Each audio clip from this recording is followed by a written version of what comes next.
Just a couple of, you might, just going to say 30 seconds about Ricky Hatton. No, there's no 30 Chris, 1 second. You know the drill. Chris. You know the drill. I'm not going to You are some arsehole, you are. Anything. What's up, everybody? I'm back. It's Wednesday, September 17th, and I put out the video yesterday, Canelo, what's next for Canelo, and I brought up possibility of him future fight against Eubank Jr. at Wembley or Tottenham Hotspur Stadium.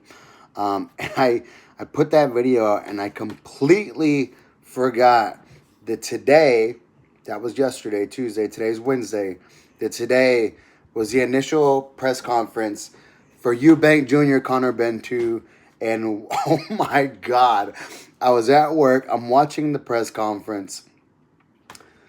Eubank Jr. is absolutely diabolical, man. This guy, he never gave Eddie Hearn a chance to talk. He was talking about all these conspiracy theories about how he was so dehydrated after the fight. His toenail fell off. He said that he was in the ambulance for 2 hours. That Matchroom didn't allow him, blocked the ambulance for him to get there. And just all kinds of crazy shit. And then he started taking jabs at the British Boxing Commission and telling them that they're just stealing all the money and that he got fined $500,000 for missing weight and that they had blocked him from getting into the stadium on fight day, and that's why he missed weight the night before. And I mean, it was just madness. I mean, Eubank Jr., man, that dude is just like his dad. He's never met a microphone he didn't like.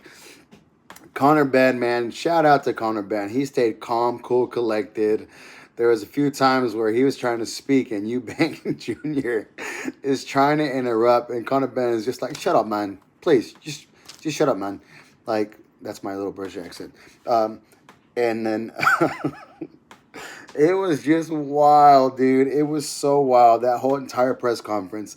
It's like Eubank Jr. just woke up and chose violence. He's like, I'm going at everyone, and anybody that says anything about this fight is going down. And he was just taking shots at everyone in that place.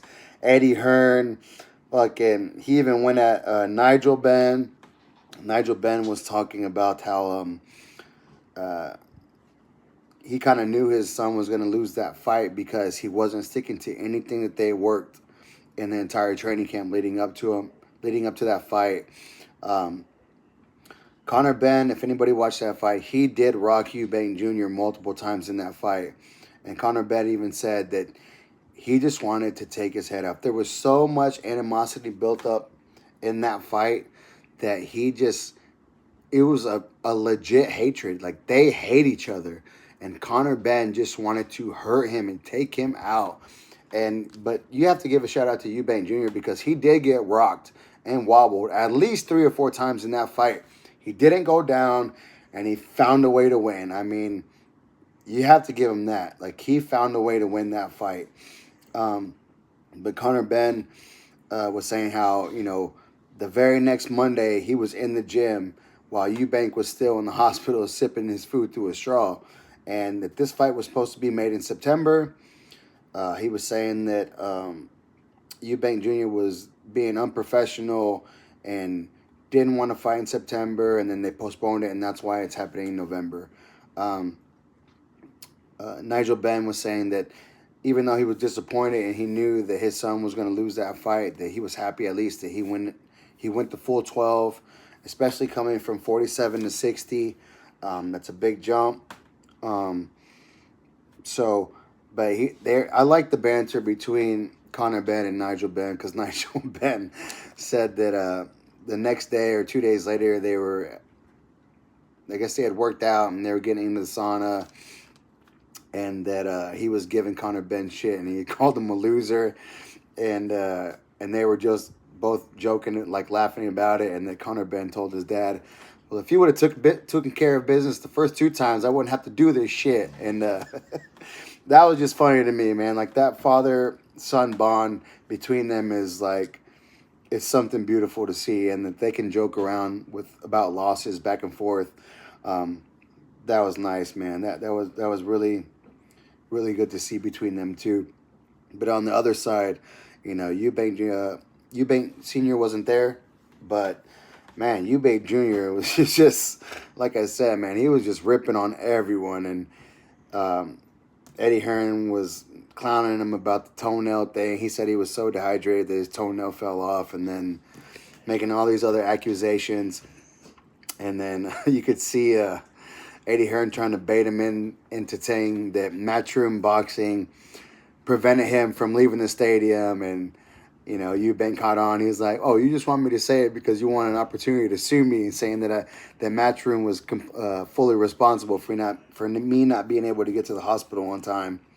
But yeah, it was just mad games between Eubank Jr. and Eddie Hearn and everybody else on that panel. It was complete mad. Like literally, I could not stop laughing that entire press conference because it was just back and forth, just a bunch of bullshit between both of them. And but what I didn't know, and maybe I missed it the first fight. So Bomac, trainer of the great Terrence Bud Crawford, is in Eubank Jr.'s corner, and he said that Eubank Jr. is going to get the job done. He goes, I think he told Connor Benn, he goes, he already got his ass whooped once, so that's already in the back of his head. He goes, now I got more time to work with Chris Eubank Jr. He goes, I think he's going to whoop him even worse this time. So for anybody who watched the Crawford-Canelo fight, I mean, you can't doubt Bomac anymore as a trainer because he had Crawford looking tip-top, So now he's in Eubank Jr.'s corner. Man, this fight, I don't think it goes. There's no way this is not a great fight. The first fight between these two, anybody who watched it, was an absolutely amazing slugfest, man. These guys were going back and forth. You could see the hatred coming out of the gloves between both guys. Like, they legitimately don't like each other, which I want to say I understand it, but you've seen Nigel Benn and Eubank Sr., they're very cordial with each other. They know that they did something great for British boxing in their rivalry back in the day. Like I've mentioned, my friend Joe Conway, he told me that his parents back in the 90s, that when Nigel Benn and Eubank Sr. fought, that it was like, the way he said it exactly was all of England stopped to watch that fight. That's how big of a fight it was, and that's how much it meant to British boxing.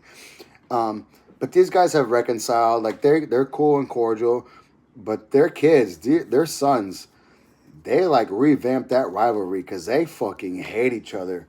They do not like each other, and this has dynamite explosive written all over it, just like the first fight. I think it's going to be a banger of a fight. I want Eubank Jr. to win because I want to see that him versus Canelo fight. But man, if Conor Benn can just settle himself down and really focus on boxing the way he can, and then capitalizing on those big opportunities that he had in the first fight, like I said, he rocked Eubank Jr. 3 or 4 times in that fight. And if he wasn't trying to headhunt to take him out, he probably could have got the win because it was a close fight. I think it was only, I think Eubank Jr. won by 2 points. I could be wrong, but I'm pretty sure it was like 7-5. And that's with him getting rocked. And if Conor Benn would have just kept his shit together and not tried so hard to just get him out of there, he probably could have done a little bit more. And he might have got the nod. It could have been a draw, which would have made this fight even bigger. If it was after all that back and forth grudge match and then it goes a draw, this fight gets promoted even bigger, But I like Conor Benn, man. I like that he's always kind of edgy, man. He's always kind of pissed off. Like, that's what you want out of your fighter sometimes, man. You want a guy like that who just is like a caged animal, man. He can't wait to get in there. But you have to have that, and you have to, like, take your mental, your hate that you have for your opponent, you have to take it out of the equation come fight night, and you have to be able to execute the game plan. And like his dad said, he didn't do any of that. So if he can get that locked in, dialed in, and do the damage that he wants, but have the mind to be like, hey, I don't have to take his head off every time I hurt him. Break him down. He might be able to get it done this time. But if he does, I'd be happy for Conor Benn. That would make it 1-1. And, of course, they're going to have the rubber match, which would be another huge fight. But if Eubank Jr. gets the job done, I think it sets it up perfectly for what I broke down yesterday. Eubank Jr., Canelo Alvarez, Wembley or Tottenham Hotspur Stadium. Huge fight for England. Huge fight for the UK. I think it'd be awesome. So, yeah, that's my little breakdown for the presser. I completely forgot all about it, but it was entertaining to say the least. If you haven't seen it, check it out. You'll be laughing as hard as I was. So, thank you guys for watching. Hit the like, hit the subscribe. See you on the next one. Peace!